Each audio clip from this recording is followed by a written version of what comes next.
mengucap syukur Tuhan. Kau adalah Allah yang melindungi kami Tuhan. Kau Allah yang melingkupi kami Tuhan, orang-orang yang berdosa ya Bapa. Kami mengucap syukur. Dan ini hati kami Tuhan. Kami ingin mengingat kebaikan-Mu Tuhan. Kami ingin mengingat segala apa yang Kau sudah perbuat untuk kami Yesus. Kami mengucap syukur Tuhan. Lingkupiku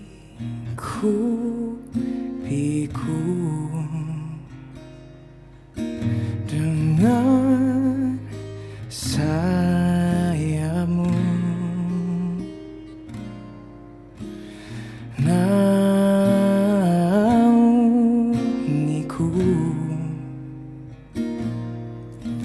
dengan kuasa-Mu. Di saat badai bergelora, ku akan terbang bersama-Mu. Bapa, Kau Raja atas semesta, ku tenang sebab Kau Allahku.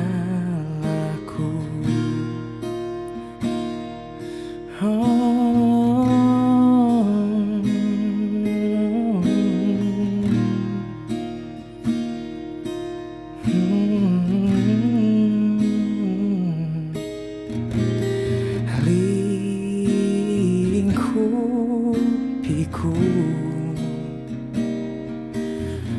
dengan sayap-Mu,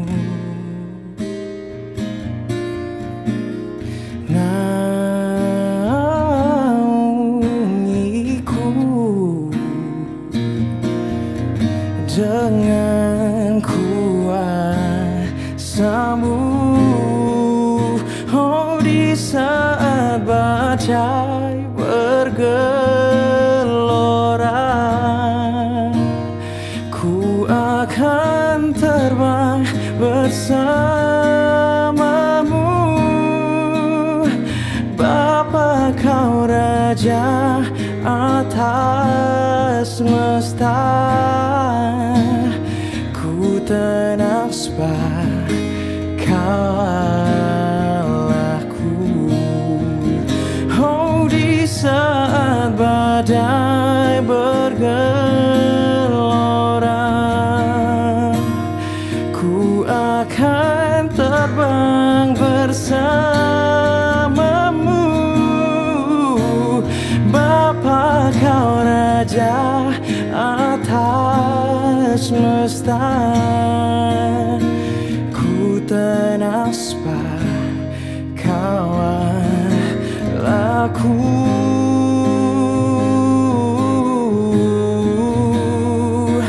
Ku tenang sebab Kau Allahku.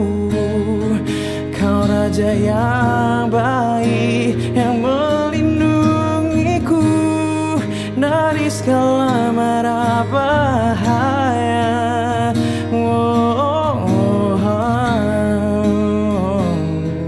Kau Raja yang rela mengorbankan hidupnya untukku. Kau rela korbankan nyawa-Mu. Kau rela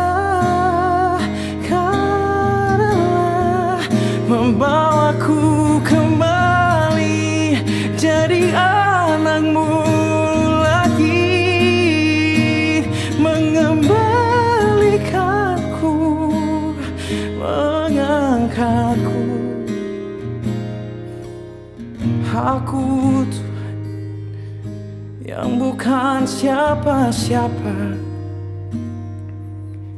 aku yang sering menyakiti-Mu, aku yang sering menjauhi, aku yang sering melupakan, mengindahkan-Mu. Kau rela mati untuk orang sepertiku Tuhan. Betapa indah Betapa mulia Kau Rajaku, Kau penyelamatku. Oh, oh.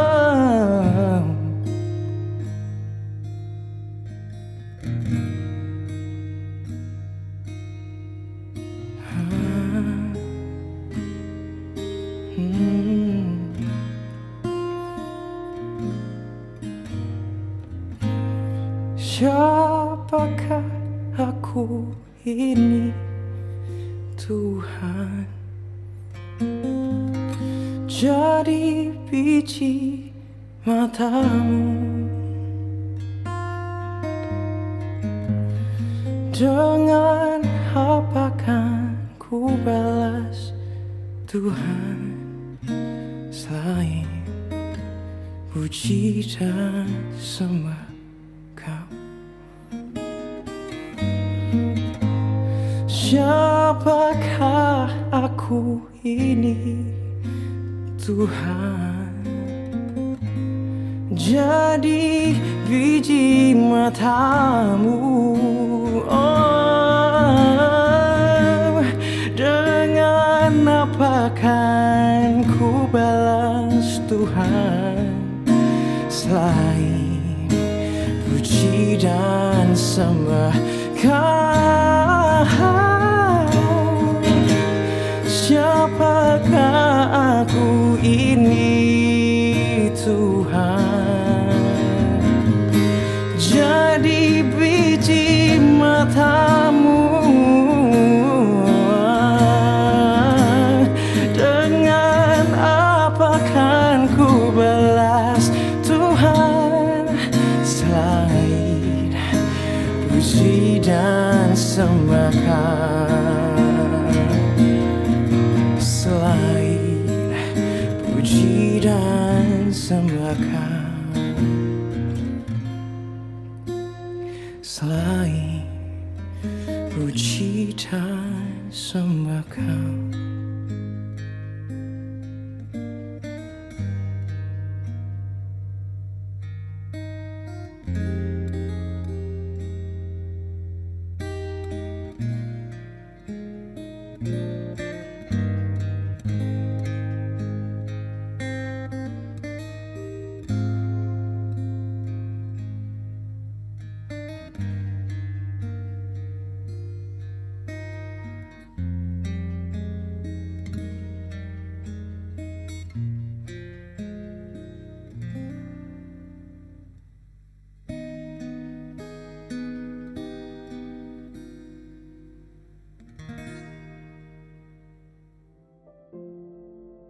Shalom warga kerajaan Allah, kita jumpa lagi dalam program Voice of Victory, di mana tahun ini adalah tahun The Year of Decision, dan tema bulan ini terambil dalam Ulangan 30 ayat yang ke-19. Aku memanggil langit dan bumi menjadi saksi terhadap kamu pada hari ini. Kepadamu kuperhadapkan. Tuhan memberikan kepada setiap kita dalam kehidupan ini sebuah pilihan, kehidupan dan kematian. Kita pun hidup pasti pilih. Bapak Ibu di rumah, aku mau melihat siaran ini atau aku mematikannya. Itu pilihan dan kita sudah mengambil keputusan. Dikatakan berkat dan kutuk. Tapi setelah pilihan Tuhan perhadapkan pada kita, Tuhan juga memberikan kepada kita perintah. Yaitu apa? Pilihlah kehidupan supaya engkau hidup, baik engkau maupun keturunanmu. Mari kita lihat sekarang, setelah pilihan, manusia itu tibalah pada sebuah pertimbangan. Nah, pada waktu Tuhan menciptakan kita, Tuhan memberikan kepada kita akal budi supaya kita bisa menimbang mana yang baik ya, mana yang terbaik.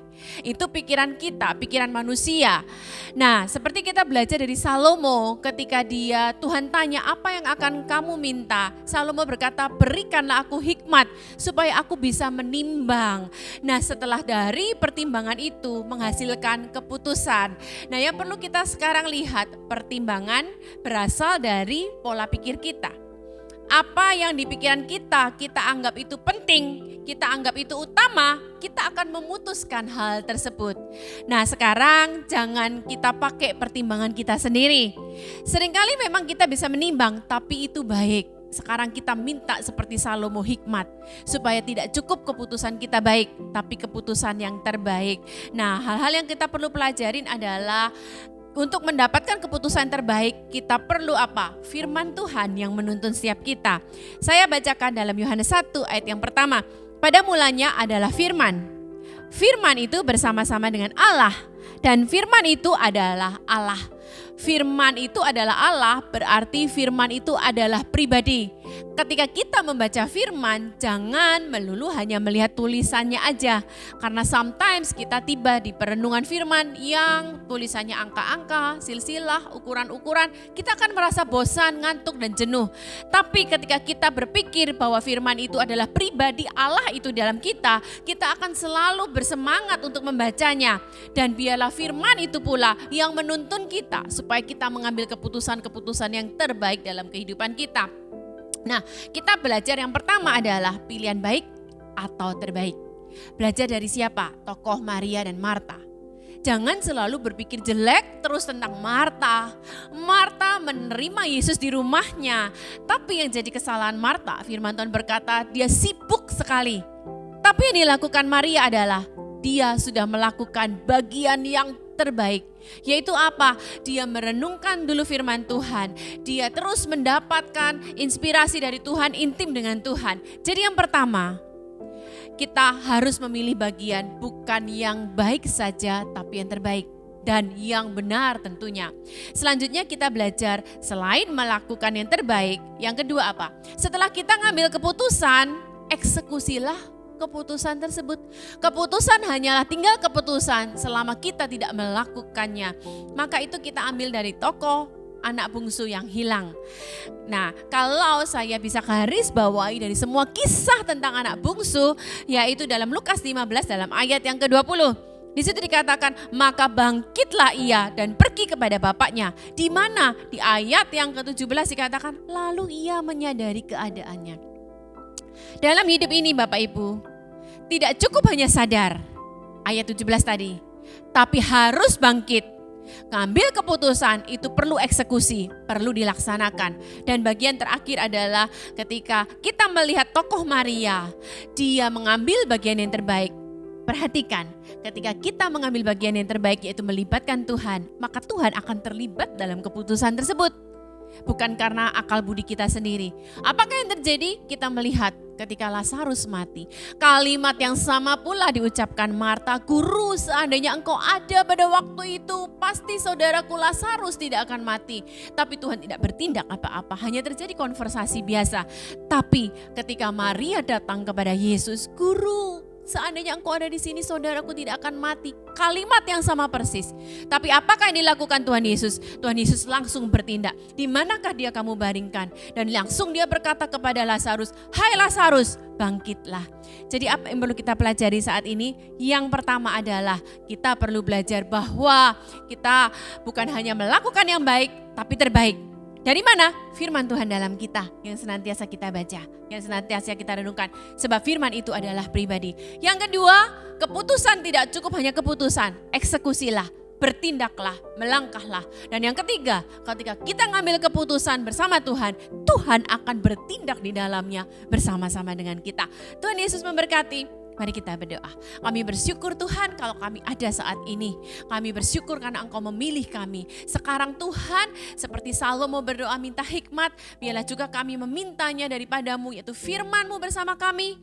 Dan kami mengambil keputusan bukan cukup baik, tapi terbaik dan benar bersama Engkau. Kami bersyukur untuk firman-Mu dalam nama Yesus. Amin. Tuhan Yesus memberkati.